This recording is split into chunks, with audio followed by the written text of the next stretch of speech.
ശബരിമല ശാസ്താവിന് ദീപാരാധന തുടങ്ങിക്കഴിഞ്ഞു.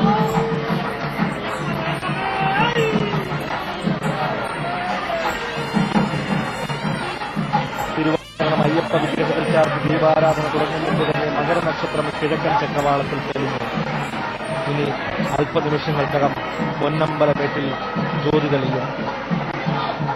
3 തവണ പാപങ്ങളെല്ലാം കഴുകിക്കളഞ്ഞ് മനസ്സിനെയും ശരീരത്തെയും പരിശുദ്ധിയിലേക്ക് നയിക്കുന്ന ദിവ്യജ്യോതി കണ്ടുതൊഴാൻ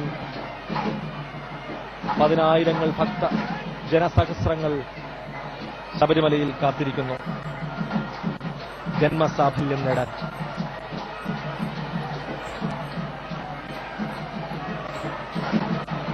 ശ്രീഭൂതനാഥന് മണ്ണിലും വിണ്ണിലും നിറദീപം തെളിയിക്കുന്ന മകരജ്യോതി ദർശനത്തിന് ഇനി നിമിഷങ്ങൾ മാത്രം ബാക്കി.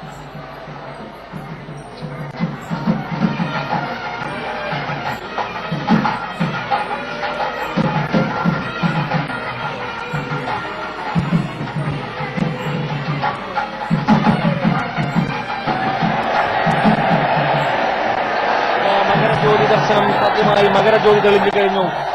ശബരിമലയുടെ മൂലസ്ഥാനമായ പൊന്നമ്പലമേട്ടിൽ ഇതാ മകരജ്യോതി തെളിഞ്ഞു കഴിഞ്ഞു. ഭക്ത ജനസഹസ്രങ്ങൾക്ക് ആത്മനിർവൃതിയുടെ പുണ്യമേകി പൊന്നമ്പലമേട്ടിൽ മകരജ്യോതി തെളിഞ്ഞു കഴിഞ്ഞു.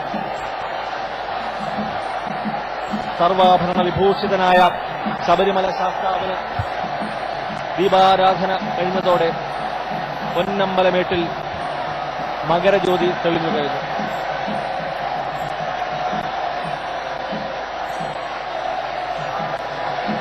പുണ്യം പകർന്ന് ആയിരങ്ങൾക്ക് പതിനായിരങ്ങൾക്ക് ഭക്തജന സഹസ്രങ്ങൾക്ക് പുണ്യം പകർന്ന് പൊന്നമ്പലമേട്ടിൽ മകരജ്യോതി തെളിഞ്ഞ് ശരണം വിളികളാൽ മുഖരിതമായിരിക്കുകയാണ് ശബരിമല.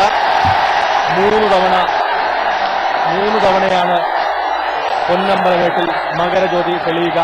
2ാം വട്ടവും മകരജ്യോതി തെളിഞ്ഞു കഴിഞ്ഞു. 1 വട്ടം കൂടി ഇനി മകരജ്യോതി ദർശനം സാധ്യമാകും.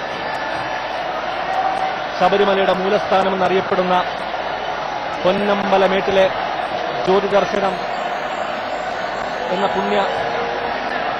ആത്മസാഫല്യം കഴിഞ്ഞ് 3ാം വട്ടവും ഇതാ പൊന്നമ്പലമേട്ടിൽ ജ്യോതി ദർശനം.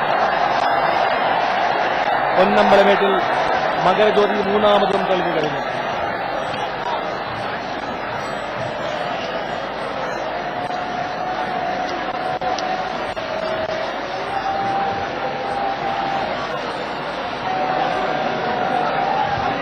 ദേശാന്തരങ്ങൾ കടന്നെത്തിയ ഭക്തലക്ഷങ്ങൾക്ക് ദിവ്യാനുഭൂതി പകർന്ന